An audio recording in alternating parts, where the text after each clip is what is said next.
Bu Erin juga sama si Toma. Bu Erin membantah kalau melakukan Bu Erin membantah kalau melakukan penganiayaan itu ya.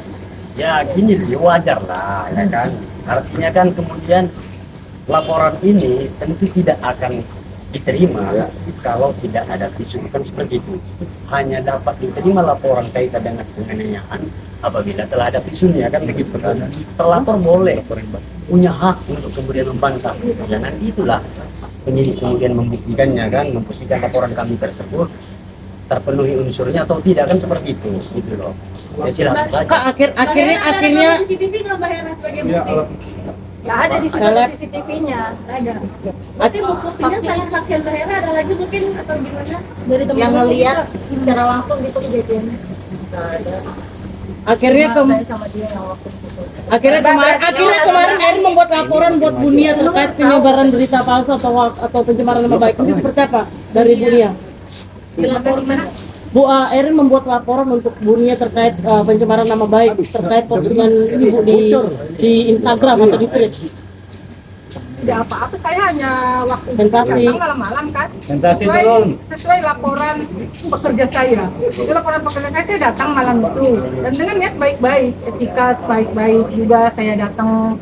Saya sebelum ke situ pun saya nggak membawa polisi, dan yang menyuruh melapor ke polsek juga yang Ibu Erinnya gitu. Karena saya datang ke sana dengan baik-baik, saya ingin menjemput pekerja saya. Lalu dia menyuruh saya untuk diusir.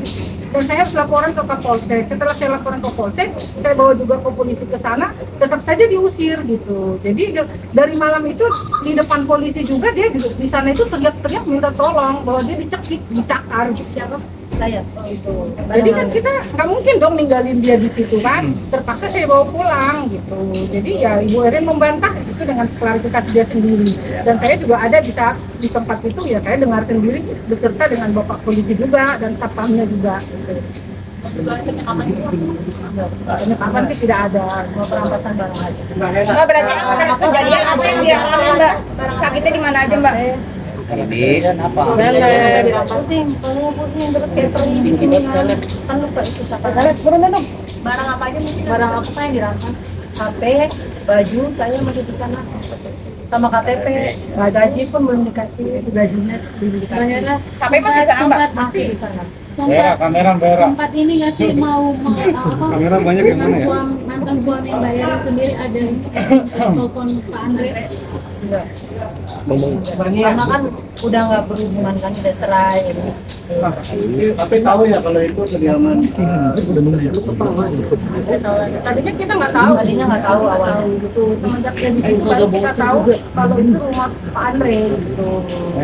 Tapi setelah berita ini ramai, ada korban-korban lagi nggak yang mengadu mendapatkan perlakuan yang sama? Waduh, saya nggak tahu saya kalau yang kayak gitu ya gitu. Jadi saya hanya menyelamatkan pekerja saya saja dari sana, melindungi. Kan di postingan gaji tidak dibayarkan, sedangkan Mbak Erin sendiri kan belum genap 1 bulan ya.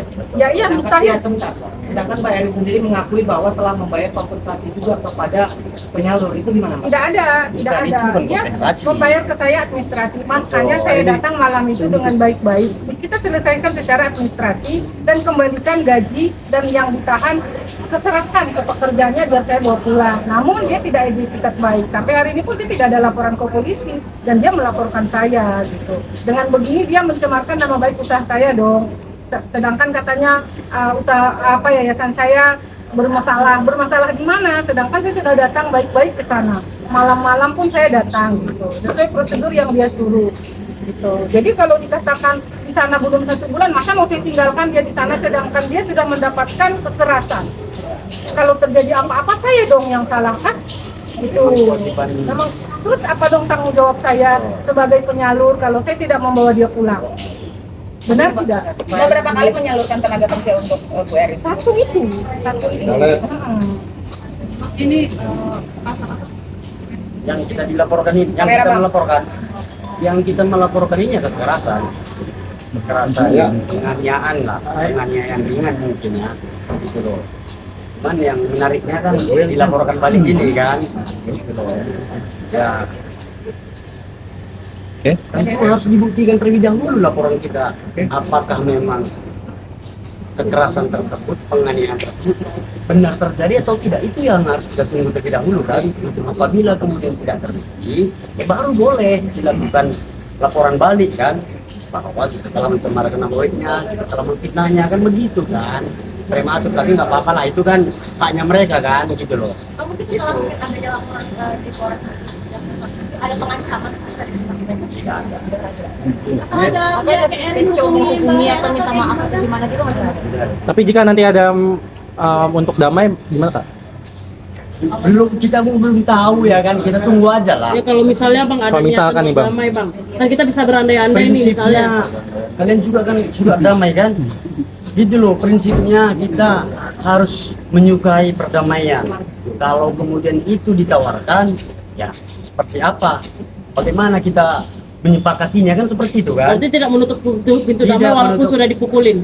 Iyalah, ya nggak udah lah, ya kan penting dia mengakui bahwa dia telah salah, telah hilaf, kemudian ya supaya tidak melakukannya kembali, selesai. Bang, pasal apa Bang? Pasal apa sama ancamannya Bang? Pasal dan ancamannya?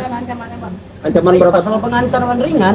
Ancamannya Berapa bang, tahun? Pasal berapa tahun mungkin?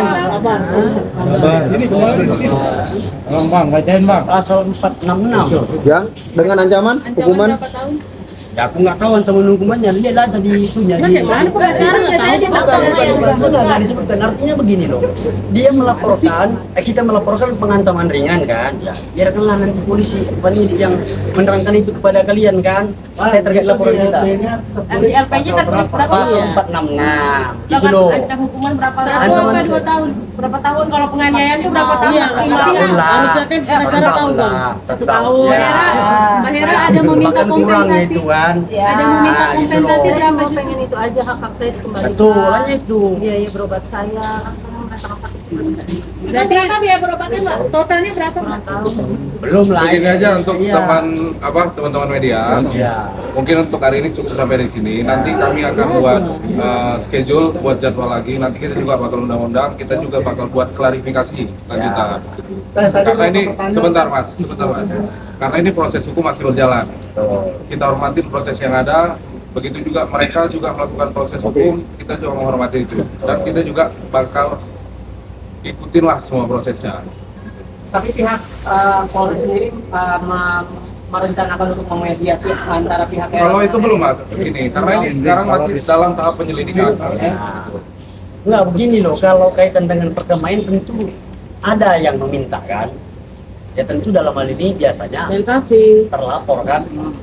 Ya kalau dia nggak meminta ya nggak apa-apa kan, begitu kan. Ya apabila diminta tentu kita siap untuk meresponnya, menanggapinya gitu loh ya. Tadi Mbak Hera tidak punya saksi, tapi di sana ada CCTV Mbak. Itu gimana Mbak? Begini, kalau untuk saksi-saksi, nama-namanya udah kita serahkan kepada penyidik. Cuman sampai dengan saat ini kita belum bisa sebutkan nama-nama saksi-saksi. Berarti ada saksi ya? Ada.